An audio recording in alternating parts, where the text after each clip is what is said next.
KS Prasad గారు, తెలంగాణ విషయానికి వస్తే చాలా బాధాకరమైన విషయం అందశ్రీ గారు, ప్రముఖ కవి రచయిత అందశ్రీ గారు చనిపోయిన విషయం. ఇంకోవైపు ఏంటంటే జూబ్లీ హిల్స్ ఉప ఎన్నికలు, ఎవరి బలాబలాలేంటి, ఎవరు గెలుస్తారు ఏంటి సార్? ఫస్ట్ ఆఫ్ ఆల్ గొప్ప కవి, గొప్ప రచయిత, మహానుభావుడు, తెలంగాణ ఉద్యమానికి స్ఫూర్తి ప్రదాత. ఆయన ఆత్మకు శాంతించాలి, శాంతి సమకూరాలి, అండ్ కుటుంబానికి మనోధైర్యం ఆ భగవంతుడు ఇవ్వాలి. ఎందుకంటే రీసెంట్గా మనకి ఈ తెలంగాణ జాతి గేయాన్ని కూడా ఆయనే అందించిన గొప్ప ప్రదాత. తర్వాత మానవత్వం పరిమళించిన ఆ పాట ఒకటి ఉంటుంది, మనిషి యొక్క మానవత్వం నశించిన దాని మీద. అది చాలామంది ఆ ప్రభావితమైన పాట అది. ఎవరైనా మరణంతో ఆ పాట వేస్తుంటే ఒకసారి ఆ స్మృతులు జ్ఞాపకం వచ్చి, మనిషి మనిషిగా చచ్చిపోతే అన్న దగ్గర కొన్ని కవులు, కళాకారులు ఇలాంటి వాళ్ళు ఏం చేస్తారంటే చైతన్యం తేయడానికి కొన్ని బంగారమైన మాటలు రాస్తారు. ఆ మాటల యొక్క పడికట్టుకి ఎక్కడో దగ్గర మానవత్వాలు వికసించడానికి ఒక అవకాశాలు కనబడతాయి. అలాంటి గొప్ప వ్యక్తిని వాళ్ళు కోల్పోయాం. పెద్ద వయసు కూడా కాదు, 64 సంవత్సరాలు. ఆయన ఇంట్లోనే అలా కుప్ప కూలిపోయాడు ఆయన. అంటే మనిషి ప్రాణం పుట్టుక పోకడ మనిషి చేతిలో ఉండదు. కొంతమందిని అలా కోల్పోవాల్సి వస్తుంది. అది కాలచక్రం మన చేతిలో లేదు. ఇది ఒక బాధాకరమైన విషయం. అయితే తెలంగాణలో ఎలక్షను, అది మాగంటి గోపీనాథ్ గారి మరణంతోనే వచ్చిన ఎలక్షన్. ఏ పార్టీలు ఏ సామర్థ్యాలు ఎలా ఎలా ప్రదర్శిస్తున్నాయో వాళ్ళకే అంత చెక్కట్లేదు. వాడేమో 2,500 ఇస్తుంటే ఇంకోటి 5,000 ఇస్తారని ఏవో చెప్తున్నారు. ఏంటి అసలుకి ప్రజాస్వామ్యంలో ఈ కొనుబడి ఏంటి, ఈ అమ్ముబడి ఏంటి? 58 మంది కదా మొత్తం ఇండిపెండెంట్లతో సైతం. ఎప్పుడు నేను 2 ఇండిపెండెంట్ ర్యాలీలు చూసా. ఏంది వాళ్ళు కూడా కాన్వేలు పెట్టి. ఈ చాలా ఓట్లు డిస్టర్బ్ అవుతుంది. ఒరిజినల్గా ఓటు బ్యాంకులు లేని పార్టీలు కూడా చాలా విశ్వప్రయత్నాలు చేయడం చాలా ఆశ్చర్యకరంగా ఉంది. ఒక కాంగ్రెస్కి ఒరిజినల్ కాంగ్రెస్ ఓటు బ్యాంక్ లేదు, అలాగే బీజేపీకి అసలు ఓటు బ్యాంకే లేదు. అలాంటి వాళ్ళు ప్రయత్నం చూస్తే నవ్వలేడవాలో అర్థం కావట్లేదు. అంటే అఫ్కోర్స్ జాతీయ పార్టీలు ఎప్పుడు ఎవరో చచ్చిపోతే సింపథెటిక్ గ్రౌండ్స్లో ఆ ఎలక్షన్ యునానిమస్గా ఇవ్వడానికి ఎక్కడ ఒప్పుకోరాలు, ఎవడో నిలబడతారు. ఈసారి పాపం నవీన్ యాదవ్కిను దీపక్ రెడ్డికి పడింది దుకాణం. దీపక్ రెడ్డి ఎలాగో గ్యారంటీగా ఓడిపోయే క్యాండిడేట్, అదే పెద్ద ఇది ప్రవాసం లేని విషయం. కానీ నవీన్ యాదవ్ మాత్రం ఉన్నవి తగలబెట్టుకుంటున్నాడు డబ్బులు. ఏంటి దగ్గర ఆ బెట్టింగ్లు విపరీతంగా పిచ్చెక్కిపోతున్నారు జనాలు. సెటిలర్ల ఓట్లని, లేకపోతే కమ్మ సామాజిక వర్గం ఓట్లని. కమ్మ సామాజిక వర్గం ఓట్ల మీద అనవసరమైన రాంగ్ ఫీలర్లు ఇచ్చి కొన్ని పార్టీలు అయితే బొక్కబోర్లో పడ్డాయని చెప్పొచ్చు. ఎందుకు?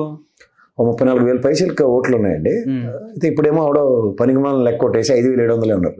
నెక్కచ్చికి 27,600 ఓట్లు ఉన్నాయి. సెటిలర్స్ కాదు, చౌదరి సమాజం. రెండోది ఇంకొక పెద్ద మిస్టేక్ ఏంటంటే, నేను ఎప్పుడు చెప్తున్నాను, అజరుద్దీన్ గారికి ఎంఐఎం సపోర్ట్ తీసుకుని ఆయన క్యాండిడేట్ ఇచ్చిన, లేకపోతే ఫిరోజ్ ఖాన్కి నాంపల్లి ఆయనకి ఇచ్చిన, ఖచ్చితంగా దగ్గర 134,000 ఓట్లు ఉన్నది. గత ఎలక్షన్లో అజరుద్దీన్ 70,000 పైచీలకు ఓట్లు ప్రభావితం చేసాడు.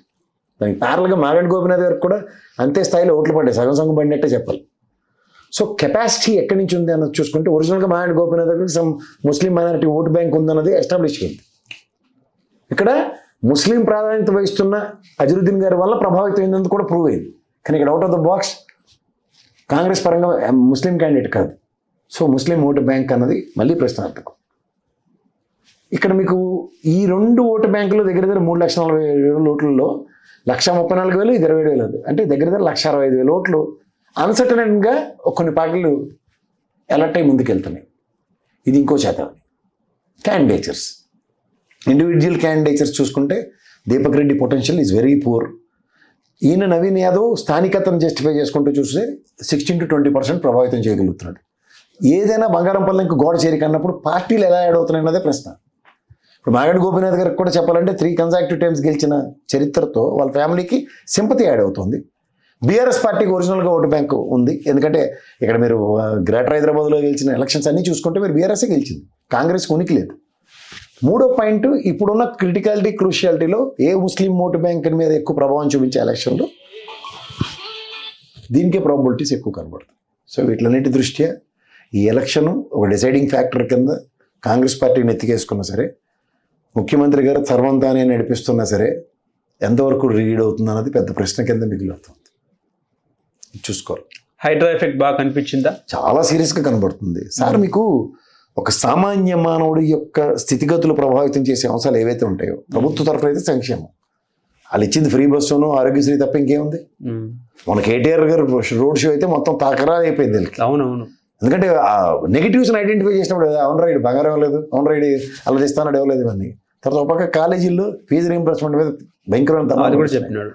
సో ఇవన్నీ మీకు ఎఫెక్ట్ ఎవరి మీద పడుతుంది? గవర్నమెంట్. అదంతా యాంటీ ఇన్కంబెన్సీ అంటాం. ఆ నెగిటివ్ ఓటు బ్యాంక్ వెళ్ళి ఎవరికి చేయి వస్తుంది, కాల్ వస్తుంది వేయడానికి బీఆర్ఎస్కి. తర్వాత ఇక్కడ తీవ్ర పరిస్థితులు అంటే మున్సిపల్ శాఖ రేవంత్ రెడ్డి గారి దగ్గర ఉంది. ఆ చెత్త అంతా పేరుకుపోయి ఉంది అక్కడ. ఆ బస్తీలో చాలా పైకి కనబడే జూబ్లీహిల్స్, బంజారాహిల్స్ మీరు లైన్ లెక్కెట్టుకుంటే ఎవరికి కాదు, కానీ ఇన్ డెప్త్ మీరు వెళ్తే రేమత్ నగర్, బోరబండ, ఇటుపక్క షేక్పేట ఇదంతా మీకు తీవ్రంగా ఎఫెక్ట్ అయ్యేది స్లమ్సే. బస్తీలు అంటాం అట్లా. వాటి దగ్గర మీకు శానిటేషన్ లేదు, ఏమీ లేదు. మున్సిపల్ శాఖ ఎవరు వర్తిస్తున్నారంటే రేవంత్ రెడ్డి గారు ఎఫెక్ట్ అంతా ఆయన ఎత్తికే బండి. కేటీఆర్ కూడా చెప్పారు కదా, ఇప్పుడు ఇదే అజరుద్దీన్కి నేను మున్సిపల్ శాఖ ఇస్తున్నాను, ఈ ఎలక్షన్ గెలిపించుకోండి ఆయన్ని, లేదంటే ఎమ్మెల్సీకి మున్సిపల్ శాఖ ఇస్తాను, నాకు ఈ నియోజకవర్గం మీద కొట్టుకోవాలన్న కాన్సెప్ట్ డ్రైవ్ అయితే ఒక యాడెడ్ అడ్వాంటేజ్. రెండోది నవీన్ యాదవ్ ఫస్ట్ టైం గెలిచారు.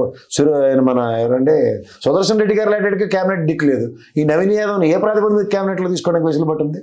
ఓ పక్క 10 మందిని జాయిన్ చేసుకున్న వాళ్ళకి న్యాయం చేయలేక కింద మీద అవుతున్నారు.